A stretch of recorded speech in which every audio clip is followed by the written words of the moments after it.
नमस्कार दोस्तों, मैं पीके सिंह आप सभी को पीके एस बाय मैथ पर स्वागत करता हूं।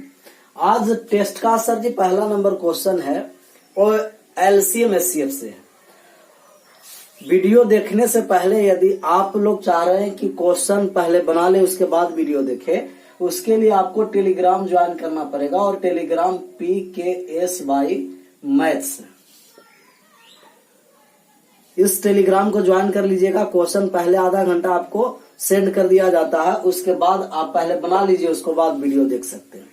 तो पहला नंबर जो आपको क्वेश्चन है सर, वो ए है पहला नंबर क्वेश्चन कि एक किसान 44 सेब के, 66 केले के और 110 आम के पेड़ को बराबर पंक्तियों में लगाया जाना चाहता है और वह पेड़ों की अलग अलग पंक्तियां बनाना चाहता है। अर्थात एक पंक्ति में केवल एक ही तरह के पेड़ हो तो न्यूनतम पंक्ति की संख्या कितनी होगी?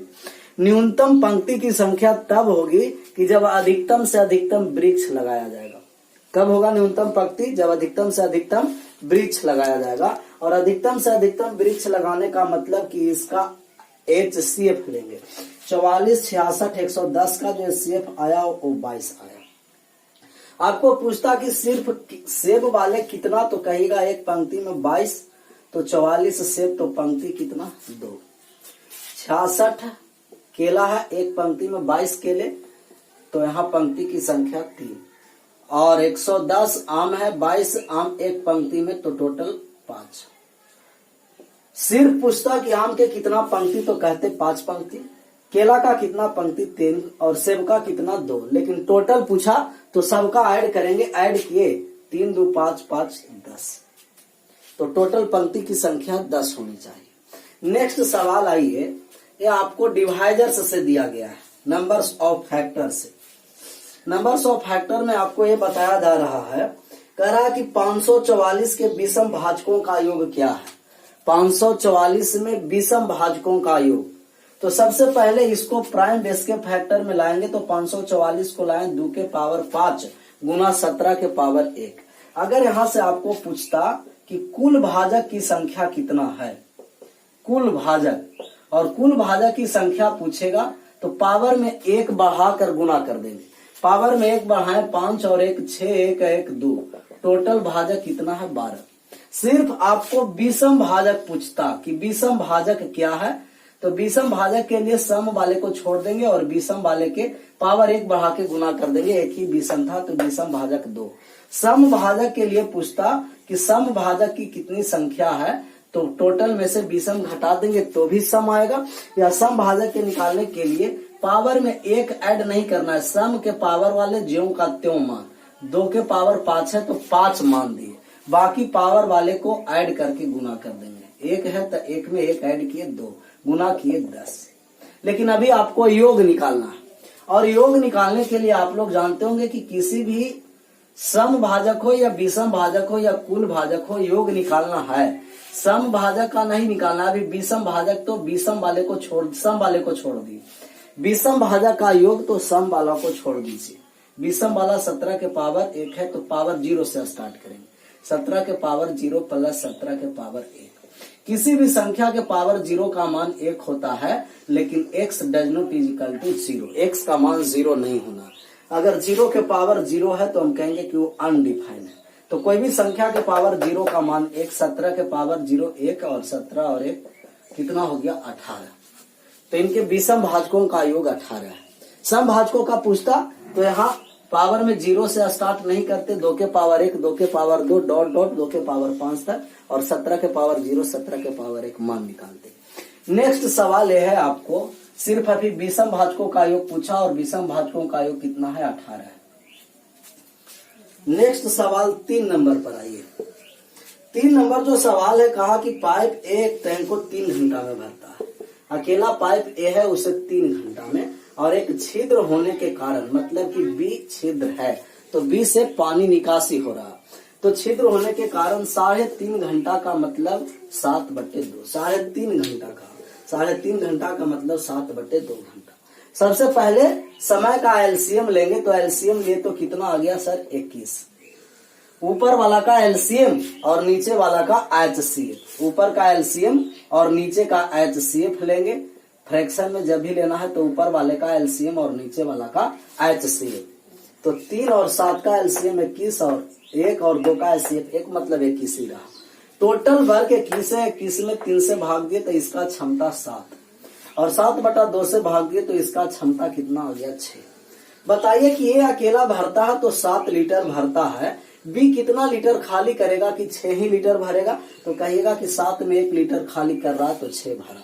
बी के द्वारा मतलब छिद्र के द्वारा टंकी को खाली करने में कितना समय लगेगा? टंकी 1 के क्षमता से खाली कर रहा है, 21 लीटर खाली करना है तो 21 घंटा लग जाएगा। नेक्स्ट सवाल आइए 3 के बाद 4 पर। 4 नंबर जो सवाल है सर, ये बोला गया आपको कि x less than y less than z less than 13 अभाज्य संख्याएं हैं तो इनका योग अभाज्य होना है। इनके योग क्या होना है? अभाज्य। ऐसे कितना संभव मान है जो अभाज्य होगा? सबसे पहले देखिए कि अगर इसको जोड़ेंगे x plus y plus z तो संख्या जो आना है वो अभाज्य संख्या आना है। 13 से छोटा होना है मतलब सबसे प्रथम अभाज्य 2 है, 2 के बाद 3 है, 3 के बाद 5 है, 7 है, 11 है। 13 से छोटा लेना है 2, 3, 5, 7, 11 और x बाई z का कौन सा मान रखेंगे कि एक अभाज्य प्राप्त होना चाहिए? हम कहेंगे कि अगर x को सबसे छोटा मान रखें मतलब इवन रखें 2, तभी दोनों को ऑड रखना पड़ेगा क्योंकि एक ही मान है पूरा प्राइम नंबर में, 2 ही एक संख्या है जो सम अभाज्य है, बाकी जितने अभाज्य हैं वो सब विषम है। तो आप जानते हैं कि जब ऑड में ऑड 2 को अगर विषम संख्या को जोड़ेंगे तो इवन होता है और इवन ऐड करते हैं, 2 को विषम संख्या या सम संख्या को जोड़ते घटाते हैं तो वो होता है सम। और सम संख्या कभी भी सम संख्या कभी भी अभाज्य नहीं होगा। 1-2 ही मात्र है जो कौन सा संख्या है? अभाज्य संख्या। सम संख्या में 2 एकलौता है जो अभाज्य है। मतलब कि यहाँ अगर 2 रख देंगे तो संख्या सम बन जाएगा और सम बन जाएगा तो वो भाज्य हो जाएगा।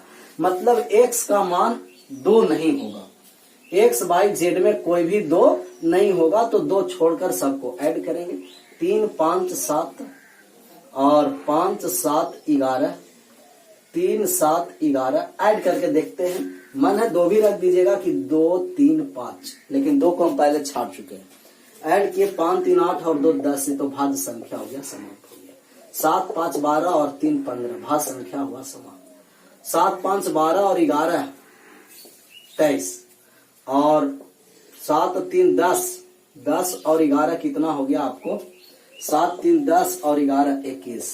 ये सब हो गया आपको कैसा नंबर? भाज्य संख्या। एक है 5, 3, 5 और 11, 3, 5 और 11 को ऐड कीजिए, 5, 3, 8 और 11 19। मतलब इतना पॉसिबल है जो आप ये सब भाज्य संख्या है।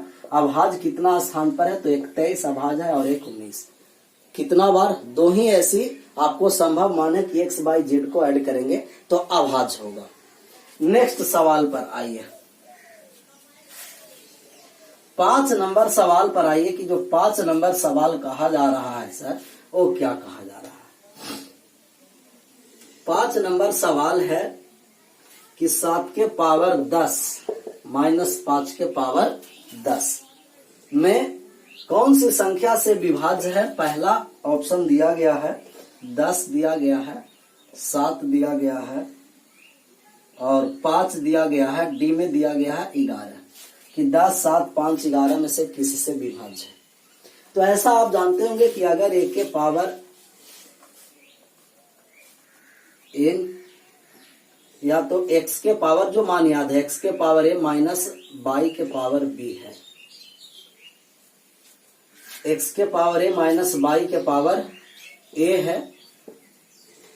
अगर यहाँ माइनस है मतलब कि n सम संख्या और विषम संख्या है तो आपको पता होगा कि अगर जो n विषम संख्या है माइनस में है तो सिर्फ x माइनस y से विभाजित होगा और जब सम संख्या है तो x minus Y a plus Y दोनों से विभाजित होगा।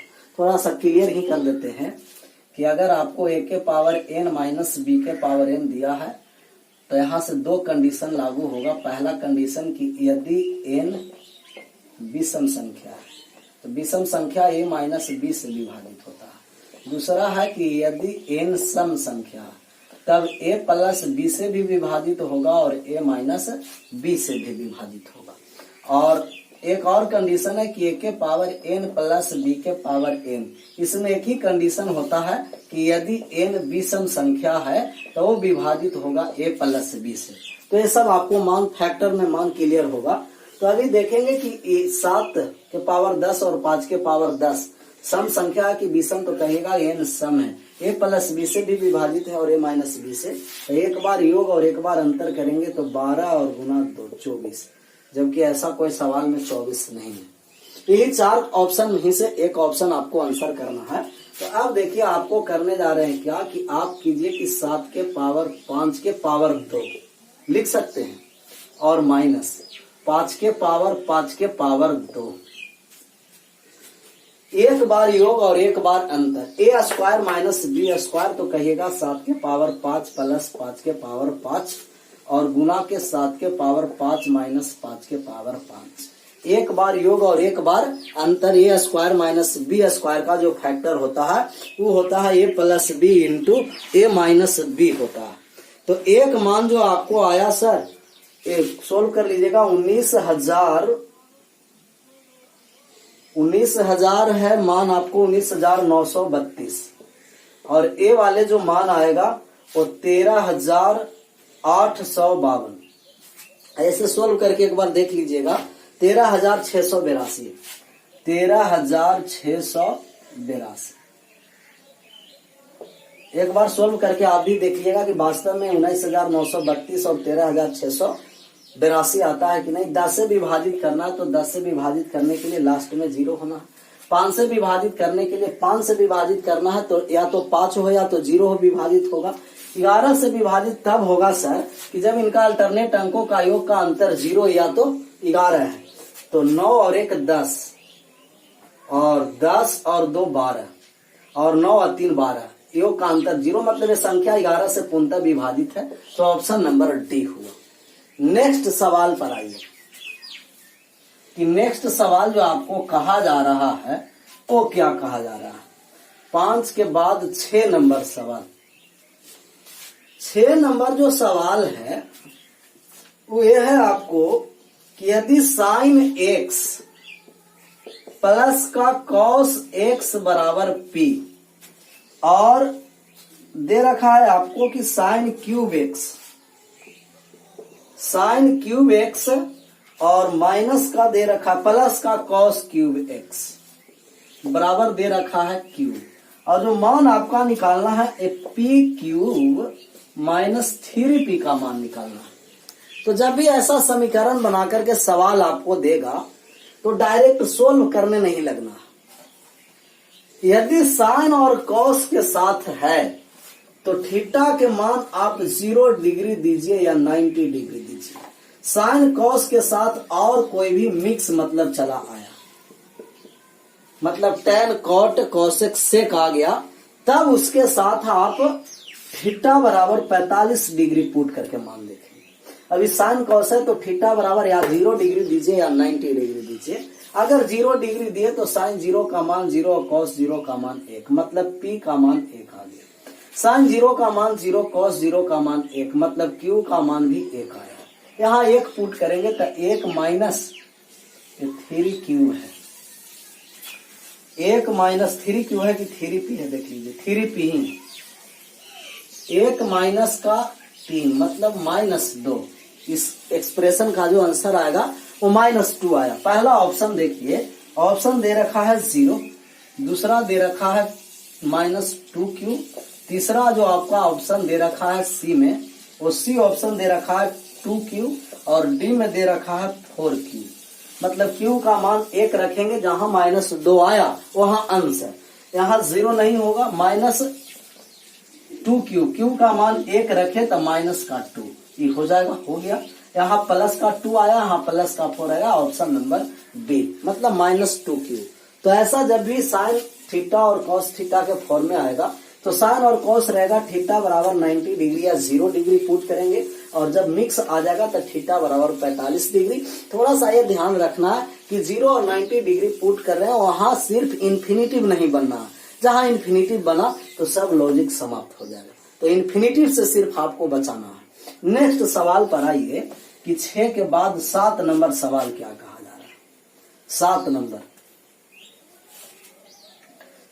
नंबर जो सवाल है सर, 7 नंबर एक गोला एक बेलन के अंदर बनाया गया है। जैसे एक बेलन है और एक बेलन के अंदर एक गोला बनाया गया, बेलन के अंदर एक गोला बनाया गया। बात को समझना है कि जो ये बना हुआ है ना वो गोला ही है। गोला जैसा लगे या तो नहीं लगे, लेकिन जो बनाया गया वो बेलन के अंदर गोला ही बनाया गया। अगर बेलन के अंदर गोला बनाया गया है सर, तब आप कहिएगा कि जो गोला का त्रिज्या है वही त्रिज्या बेलन का होगा। जो त्रिज्या गोला का त्रिज्या और बेलन का त्रिज्या आपस में क्या होगा, बराबर, आर के बराबर मान लीजिए। ये देखिए कि अगर ये गोला का व्यास है तो हम कहेंगे कि जो बेलन का ऊंचाई होगा, बेलन का ऊंचाई h, वो होगा व्यास के, गोला के व्यास के बराबर। और व्यास होता है जो त्रिज्या का दुगना होता है, मतलब h है जो 2r है। आपका जो रेशियो निकालना है वो गोला का आयतन और बेलन का आयतन का अनुपात निकालना है, गोला और बेलन। तो गोला का जो आयतन होगा वो होता है 4/3 पाई r क्यूब अनुपात। बेलन का आयतन पाई r स्क्वायर इंटू h है 2r। पाई से पाई समाप्त हो गया, r क्यूब से r क्यूब, r स्क्वायर और r में गुना किया, r क्यूब से r क्यूब समाप्त। एक कट गया 2 से 4, 2 बार में मतलब 2:3। बेलन और गोला का अनुपात है वो 2:3। नेक्स्ट सवाल पर आइए।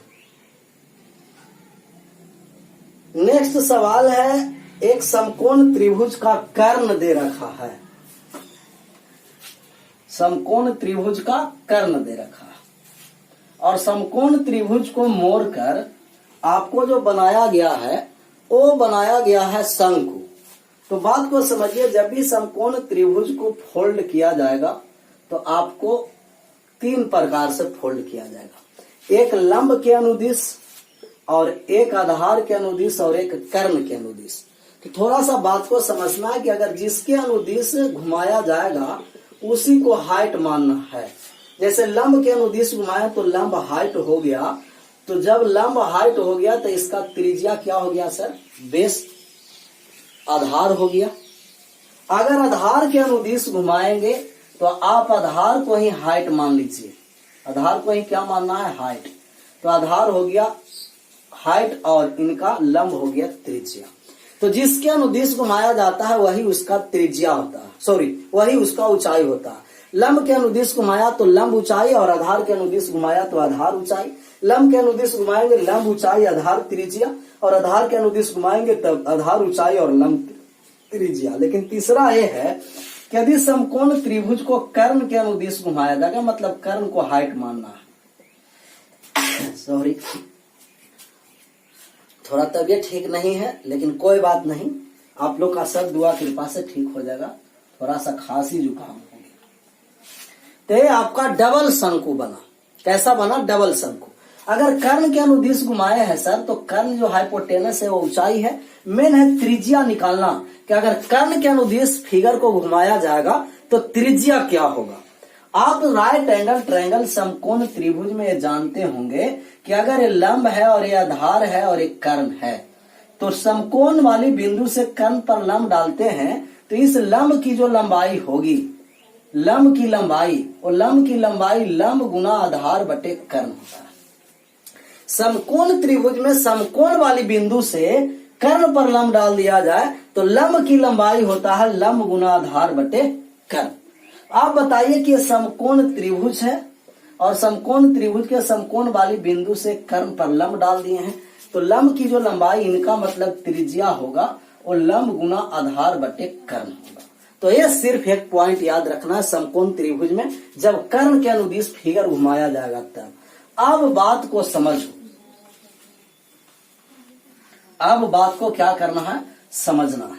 जैसे आपको दिया गया कि रेशियो जो भुजा के है 3 है 4 है, तो हम कहेंगे राइट एंगल ट्रायंगल से वो 5 होगा।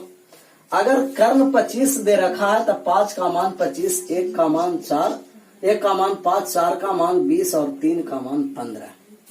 ये बात क्लियर है। अब आइए, किसके अनुदिश घुमाया जा रहा है, कर्ण के अनुदिश घुमाया जा रहा है। फिगर को किसके अनुदिश घुमाया जा रहा है, कर्ण के अनुदिश, मतलब कि कर्ण 25 इसका ऊंचाई होगा।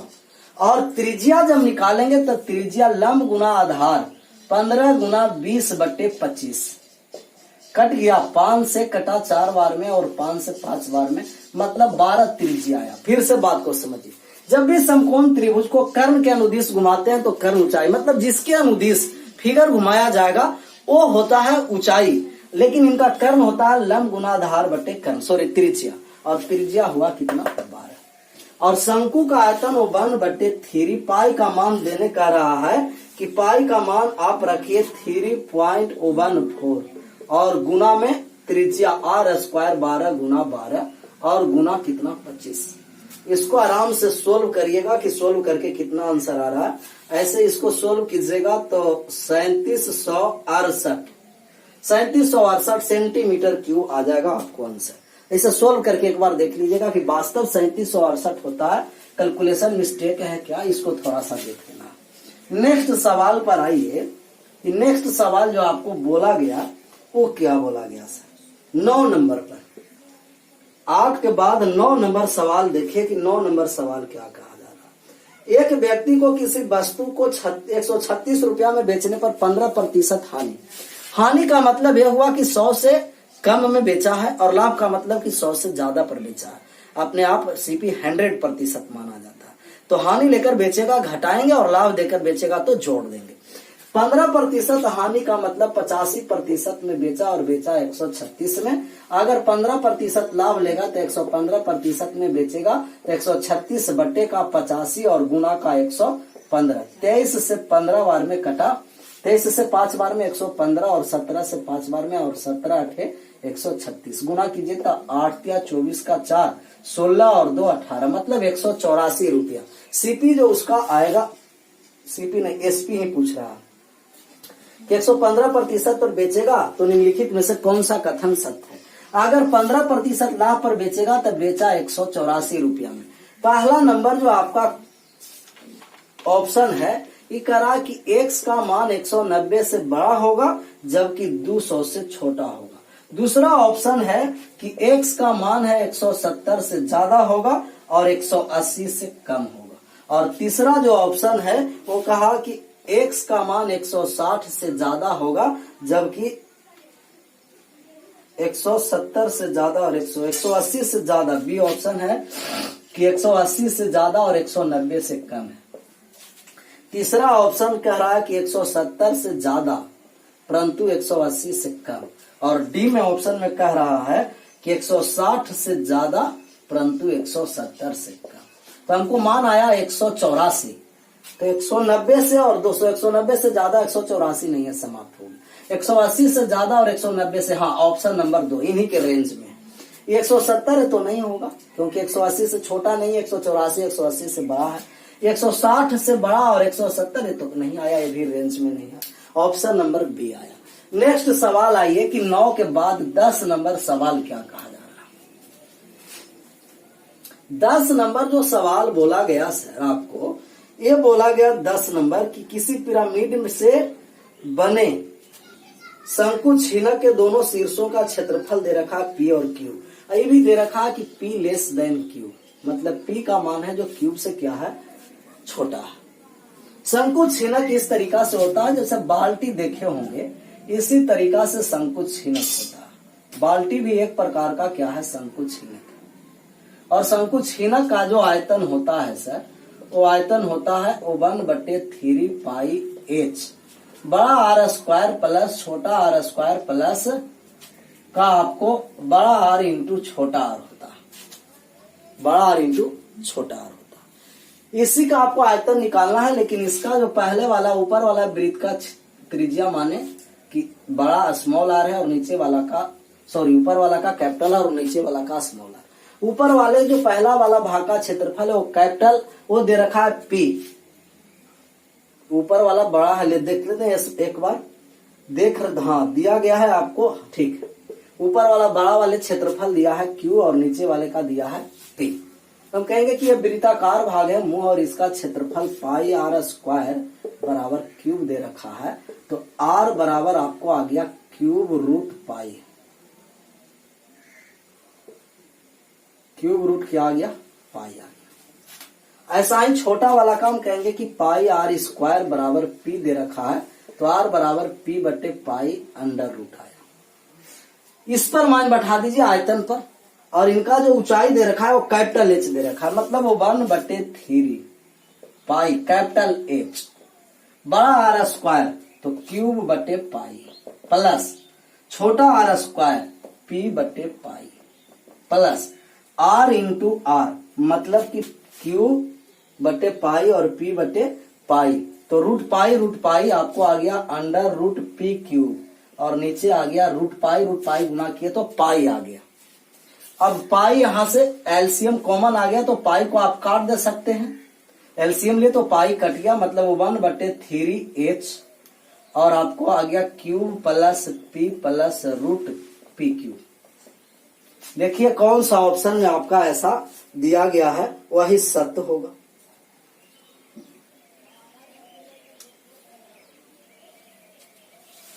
तो 1/3 मतलब h into p plus cube root p Q, option number C है, सी ऑप्शन। तो यहां से आप स्मॉल आर और कैपिटल आर का मान निकाल के इसके आयतन में रख दिए, संकुच छीनक हुआ और संकुच छीनक का आयतन निकल गया। नेक्स्ट सवाल आइए 10 के बाद 11 नंबर पर। 11 नंबर जो आपको सवाल कहा गया वो आपको क्या कहा जा रहा है। 11 नंबर सवाल, 11 नंबर सवाल है कि ये भी एक रेखाखंड इस प्रकार है कि बिंदु पथ पर बिंदु P समीकरण दे रखा है ए बी स्क्वायर माइनस का AP स्क्वायर और माइनस का BP स्क्वायर बराबर 0। तब करा कि निम्नलिखित में से कौन सा संतुष्ट बिंदु पथ कर रहा है। तो आप इसको लिख सकते हैं कि AB स्क्वायर बराबर AP square plus BP square. तो एक भुजा का स्क्वायर दो भुजा के वर्गों के योग के बराबर है, मतलब ये समकोण बनेगा, और कर्ण आपको बनेगा A और B, 90 डिग्री, तो 90 डिग्री P पर बनेगा। देखिए पहला ऑप्शन क्या है, सीधी रेखा नहीं है, दूसरा AB का लंब द्विभाजक नहीं, AB का लंब द्विभाजक नहीं है, ये है जो AP और BP एक दूसरे पर लंब है, AP परपेंडिकुलर BP, तो लंब द्विभाजक नहीं है, AP परपेंडिकुलर BP है। तीसरा ऑप्शन देखते हैं कि तीसरा ऑप्शन कहा आपको AB के समानांतर एक सीधी रेखा नहीं, वृत्त का व्यास AB है। हाँ ये हो सकता है, क्योंकि किसी भी व्यास के द्वारा परिधि पर बनाया गया कोण 90 डिग्री है। अगर AB व्यास है तो P पर 90 डिग्री का कोण बनेगा। तो ये आपको डी ऑप्शन सत्य हुआ कि AB एक वृत्त का व्यास है, क्योंकि व्यास के द्वारा परिधि पर बनाया गया कोण कितना डिग्री का होता है, 90 डिग्री का होता है। नेक्स्ट सवाल आइए 11 के बाद 12 नंबर सवाल की 12 नंबर सवाल क्या कहा जा रहा है। 12 नंबर सवाल पर आइए सर। 12 नंबर सवाल कहा कि एक समानांतर चतुर्भुज की भुजाएं 12 सेंटीमीटर तथा 8 सेंटीमीटर दे रखा। समानांतर चतुर्भुज के आमने सामने की भुजा क्या होता है, बराबर। अगर ये है तो ये बी है और बी है। इनके दोनों विकर्ण की लंबाई आपस में बराबर नहीं होती है, अलग अलग। इनको दोनों विकर्ण एक दूसरे को समद्विभाजित करते हैं, समद्विभाजित करते हैं परंतु 90 डिग्री पर नहीं करते हैं। इनके विकर्णों के वर्गों का जो योग होता है D1 square plus D2 square बराबर 2 into A square plus B square. दो आसन भुजाओं के वर्गों के योग के दुगने के बराबर होता है। तो पहला विकर्ण आपको दे रखा है कि पहला विकर्ण है जो 10 के स्क्वायर हो गया 100 प्लस D2 स्क्वायर बराबर 2 इंटू एक भुजा 12 और एक भुजा 8, ए का मान 12 और बी का मान 8, 12 8 20 दूना का कितना हुआ 40, 40 दूना कितना हो गया 80 हो गया सर। डी स्क्वायर बराबर सॉरी हाँ 12 8 20, ये आपको जो मान आया 80 और 80 में से 100 चला गया। समांतर भुजा 12 सेंटीमीटर तथा 8 सेंटीमीटर और एक विकर्ण 10 सेंटीमीटर है, दूसरे विकर्ण की लंबाई d है, तो निम्नलिखित में से कौन सा सत्य है? सत्य का मान ज्ञात करना है कि कौन सा सत्य है, सत्य का मान निकालना है। तो सभी मान तो सही है, ए का मान 12 बी का मान 8 है और विकर्ण 10। हाँ यहाँ देखिए यहाँ गड़बड़ हो गया, यहाँ थोड़ा सा मान देखिए स्क्वायर करना था, तो 12 का स्क्वायर 144 और 8 का स्क्वायर 64, 64 और 144 ऐड किए तब 2 गुना 8 208, 208 का मतलब कि 416। डी स्क्वायर जब 100 चला गया 416 में तो बचा 316, मतलब कि डी का मान अंडर रूट 316। तो देखिए 316 अगर 324 रहता तो पूर्णतः वर्गमूल हो जाता और 324 18 का वर्गमूल है, 324 पूर्णतः वर्गमूल होता, ये 316 है, मतलब लगभग किसका मान आएगा 18। जब भी मान आएगा तो इसको 18 से छोटा आएगा। आपको देखना है कि लगभग मान नहीं, ऑप्शन से पूछ रहा। पहला कहा गया ऑप्शन कि d लेस देन 8, d का मान 8 से छोटा होगा, ये तो कभी हो ही नहीं सकता क्योंकि जब भी मान होगा तो 18 से छोटा होगा, लेकिन 8 से तो बड़ा है। दूसरा ऑप्शन आपको दिया गया कि d का मान 8 से बड़ा है, d का मान है जो 8 से बड़ा परंतु 10 से छोटा, ये भी नहीं क्योंकि लगभग 18 आ रहा। तीसरा ऑप्शन है, तीसरा ऑप्शन दे रखा कि 10 से बड़ा है d का मान और 12 से छोटा है, ये भी नहीं है क्योंकि 12 से बड़ा है, लगभग 17.8 पॉइंट और समथिंग आ जाएगा, लगभग 18 है। तो ऑप्शन नंबर डी भी समाप्त हुआ, मतलब 18। ये 12 का डी है जो आपको ग्रेटर देन 12 दिया है, मतलब कि जब भी मान होगा वो 12 से बड़ा हो। सही है। अभी ऑप्शन के अनुसार ऑप्शन नंबर डी सत्य है। 12 के बाद 13 नंबर सवाल पर आइए सर, कि जो 13 नंबर आपको सवाल कह रहा है वो क्या कहा जा रहा है। 13 नंबर सवाल पर आइए। 13 नंबर सवाल कहा कि पूजा ने अपनी नौकरी के एक निश्चित आय से शुरू की और इसकी आय प्रति बरस एक निश्चित दर से बढ़ती है। यदि इसका आय 3 बरस बाद 3 बरस के बाद 4200 रुपया हो जाता है और 8 वर्ष के बाद 6800 रुपया हो जाता है, 8 वर्ष के बाद 6800 रुपया हो जाता है। हम कहें दोनों का अंतर कितना है तो आप कहिएगा कि 2600, लेकिन वर्ष में कितना अंतर है तो आप कहिएगा 5 वर्ष, मतलब 5 वर्ष डिफरेंस वर्ष में हुआ, रुपया में डिफरेंस 2600, मतलब एक वर्ष में कितना इसको ब्याज मिला, राशि बढ़ गया, तो कहिएगा कि 2600 में 5 से भाग दे दिए, तो 5 से भाग दिए, 5 5 25 और 5 दूना का 10, 520 रुपया इसका प्रत्येक साल ब्याज मिलता है। ये तब करेंगे सर ऐसा कि जब CI नहीं हो, SI हो। SI का प्रत्येक बरस समान ब्याज मिलता है, CI प्रत्येक बरस समान नहीं मिलता है। तो 3 बरस के बाद 4200, 8 बरस में 6800, 2600 रुपया ज्यादा मिला। 5 वर्ष अधिक रहने के कारण एक वर्ष में 520 रुपया। आपको मूलधन भी पूछेगा कि पहला दर क्या, पहला बार इसका पेमेंट कितना मिला, मतलब मूलधन, तो आप कहिएगा कि मूलधन निकालने जा रहे हैं, मिश्रधन है 4200, प्रिंसिपल निकालने जा रहे हैं 4200 है जो आपको मिश्रधन है और एक वर्ष में मिलता है 520 रुपया।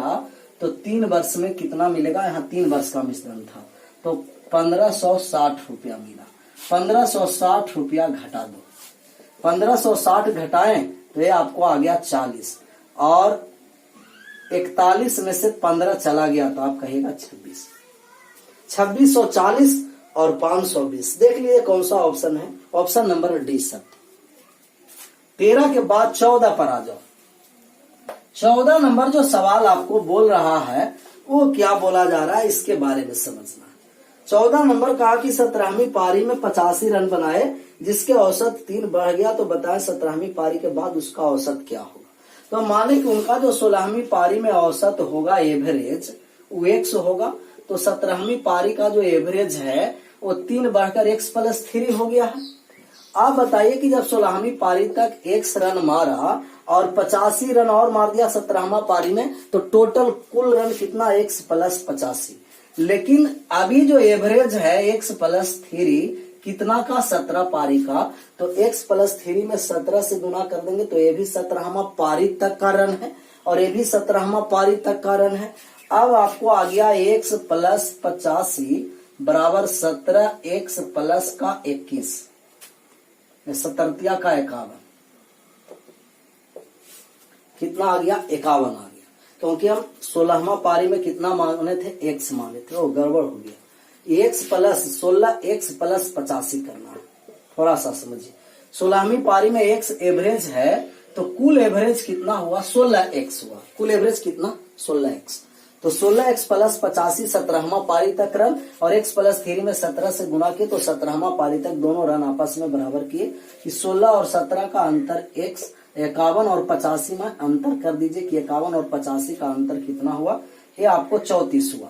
तो 16वां पारी में एवरेज 34 है, जबकि 17वां पारी में 3 बढ़ गया तो कितना हुआ, 37। यही आपको पूछ रहा है कि 17वां पारी में एवरेज कितना है, 37 है। थोड़ा सा और बात को समझिए। हम माने कि 17वां 16वां पारी पहले खेला होगा 17 पारी से पहले, और 17वीं पारी जब खेला तो 85 रन और बना दिया, जिससे इसके एवरेज में वृद्धि हुआ 3 का, मतलब 1 पर 3 का वृद्धि, तो 16 पर कितना वृद्धि, 48 का वृद्धि। इन दोनों का डिफरेंस 17वां पारी का एवरेज होगा। 85 - 48 घटा दीजिए 37, 17वां पारी का एवरेज 37। फिर से बात को समझिए। 17वां पारी में 85 रन बनाया, जिससे औसत में 3 की वृद्धि हुई, मतलब 1 पर 3 तो 16 पर 48 की वृद्धि हुई। अब इन दोनों का डिफरेंस लाइएगा ना तो 17वीं पारी का एवरेज ज्ञात होगा।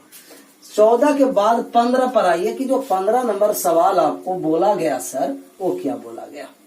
15 नंबर सवाल, 15 नंबर सवाल है कि आपको 3430 रुपया नहीं, थोड़ा सा इसको सुधार करिएगा, 430 रुपया। कितना है, 430। तो 3430 को काट करके 430 लिखना है, 430। 45 लोगों में बांटा गया, जिसमें आदमी, औरत और बच्चे हैं, मतलब मैन है, वुमेन है और चाइल्ड है। इनका सभी का जो आपको दिया गया प्रत्येक के हिस्सा का मान 12:15:16 ऐड कीजिए तो 12 और 15 27 और 16 43, टोटल अनुपात 43 का मान 430 है। अनुपात 1 बराबर कहिएगा कि 10 है। किसका मान पूछा गया है, आपको सिर्फ प्रत्येक औरत का मान पूछा गया, तो हम कहेंगे कि एक का मान 10, तो टोटल औरत को कितना रुपया मिला होगा, तो 150 रुपया टोटल औरत का मिला होगा। टोटल औरत को कितना मिला, 150 रुपया। अब बात को समझिए, यहां समझना है कि मैन, वुमेन और चाइल्ड, टोटल का मान दे रखा है 12:15:16, मतलब कि मैन को अनुपात में टोटल राशि मिलेगा 12, वुमेन को मिलेगा टोटल राशि 15 और चाइल्ड बच्चा को मिलेगा टोटल राशि 16। अब बताइए कि अब एक मैन, एक वुमेन और एक बच्चा का रेशियो दे रखा है कि 6, 5 और 4, मतलब एक आदमी का मिलता है 6 रुपया, तो 12 रुपया कितने का मिला, और इसको मिलता है 5 और इसको मिलता है 4। तो अब आपको संख्या का रेशियो आया, मतलब 2:3:4, टोटल अनुपात 9 और 9 का मान 45 संख्या दे रखा है, अनुपात 1 का मान 5, मतलब इसमें वुमेन कितना है तो कहिएगा 15 वुमेन को 150 रुपया मिला। एक वुमेन का पूछ रहा है कि एक वुमेन को कितना मिलेगा, तो 150/15 मतलब 10 रुपया। फिर से बात को समझिए, पहला वाले रेशियो दिया है कि कुल मजदूरी का मान, मैन को टोटल 12 रुपया मिलेगा, वुमेन को टोटल 15 और बच्चा को टोटल चाइल्ड को 16, था टोटल 43 बराबर 430, 1 बराबर 10। महिला का पूछ रहा था तो महिला का 150 रुपया, कुल महिला का 150 रुपया मिला। फिर से बात को समझना, एक मैन और एक वुमेन का अनुपात दे रखा है 6, 5 और 4, मतलब कुल आपको मिला 12 रुपया और एक मैन को 6 रुपया मिलता है, तो 12 रुपया कितने अनुपात में मिला होगा? 2 मैन के अनुपात होगा। और 15/5 3, 16/4 4। इस संख्या आया कि मैन, वुमेन और चाइल्ड का जो संख्या का रेशियो है 2, 3 और 4 है। टोटल अनुपात का योग 9, लेकिन संख्या 45, एक का मान 5, 3 का मान 15। 15 औरत को टोटल 150 रुपया मिलता है, तब एक औरत को 10 रुपया मिलेगा। नेक्स्ट सवाल आइए, 15 के बाद 16 पर आइए कि 16 नंबर सवाल क्या कहा जा रहा है।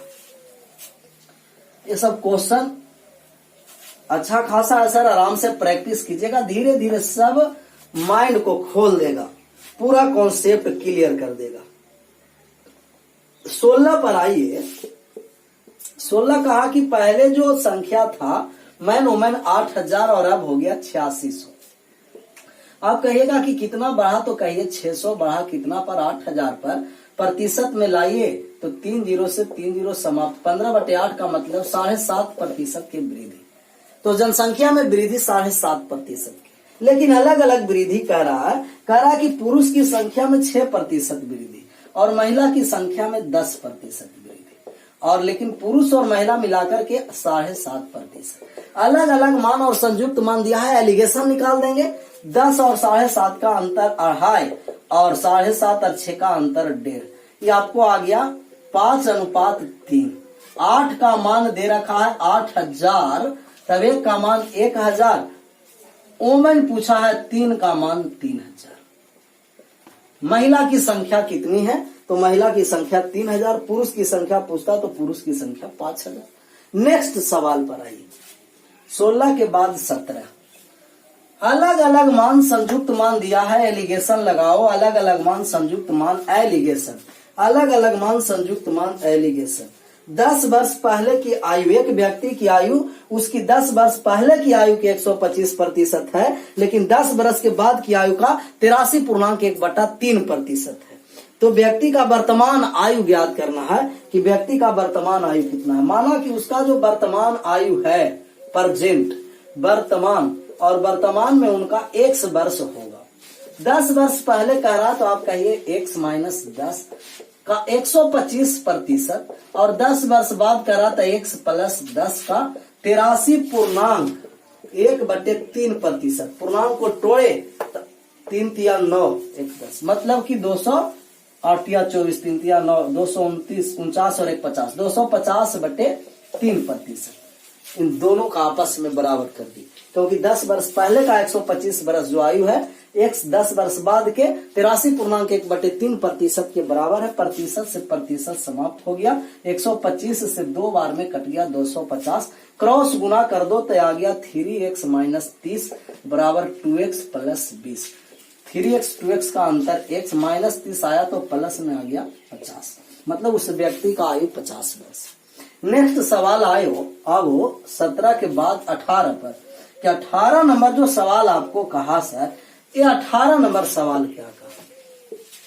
18 नंबर सवाल है कि एक परीक्षा में 40% गणित में फेल हुए, 30% अंग्रेजी में और 10% दोनों में फेल हुए। तो ऐसा वेन डायग्राम बना दीजिएगा कि 10% दोनों में है, मैथ में है, और मैथ में दे रखा है 40%, और अंग्रेजी में दे रखा है, इंग्लिश में वो दे रखा है 30%।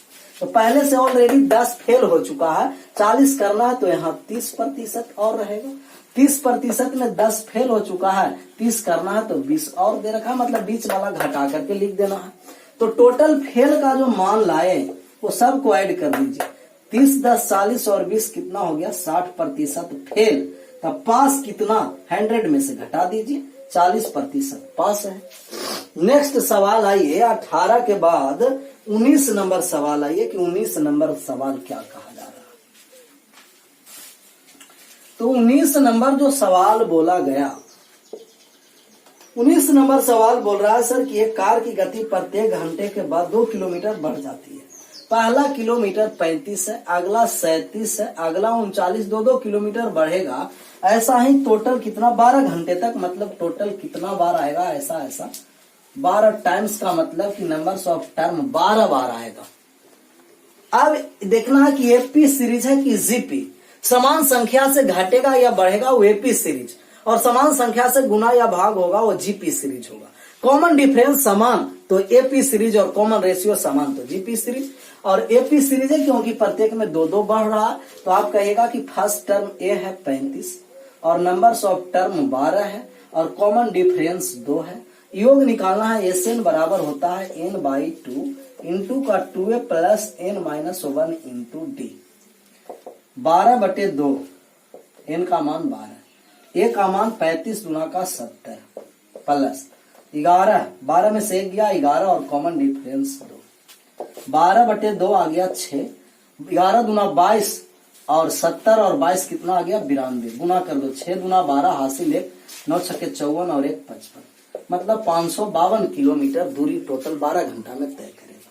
नेक्स्ट सवाल आइए, आज का लास्ट सवाल इस सेट का है जो 20 नंबर सवाल का देखना। 20 नंबर सवाल है कि फैक्टोरियल 100 प्लस फैक्टोरियल 200 में नंबर्स ऑफ जीरो निकालना कि जीरो की संख्या कितना होगा। बात समझना कि अगर 10 के पावर 1 है तो नंबर्स ऑफ जीरो 1 होगा, 10 के पावर 2 होगा, 10 के पावर n तो नंबर्स ऑफ जीरो n होगा। मतलब 10 के पावर जितनी संख्या होता उतना ही लास्ट से नंबर्स ऑफ जीरो होता। अगर इस तरीका से आपको कहेगा कि 10 के पावर 5 प्लस का 10 के पावर 3, 10 के पावर 7 प्लस 10 के पावर 9 में नंबर्स ऑफ जीरो अंत से निकालिए ट्रेनिंग जीरो, तब बार बार सोल्व नहीं करना। इस तरीका से प्लस माइनस रहेगा तो जो 10 के सबसे छोटा पावर होता है वही नंबर्स ऑफ जीरो होता है। तो 10 के पावर 3 इस एक्सप्रेशन में 10 के पावर 3 मतलब नंबर्स ऑफ जीरो 3 हुआ। फैक्टोरियल का मतलब लगातार प्राकृतिक संख्या का गुणनफल। अब देखिए 100 और 200 में आप जानते हैं कि जब भी 10 के पावर योग रहता है या घटाव रहता है तो 10 से सबसे छोटा पावर नंबर्स ऑफ जीरो होता है। तो 100 और 10 में सबसे छोटा कौन है तो कहिएगा 100, तो 100 का मान निकालना। मतलब इस तरीका के फैक्टोरियल में कोई भी मान दिया रहे और नंबर्स ऑफ जीरो निकालना है तो बड़ी वाली संख्या के नंबर्स ऑफ फैक्ट नहीं निकालना, सबसे छोटा वाले का।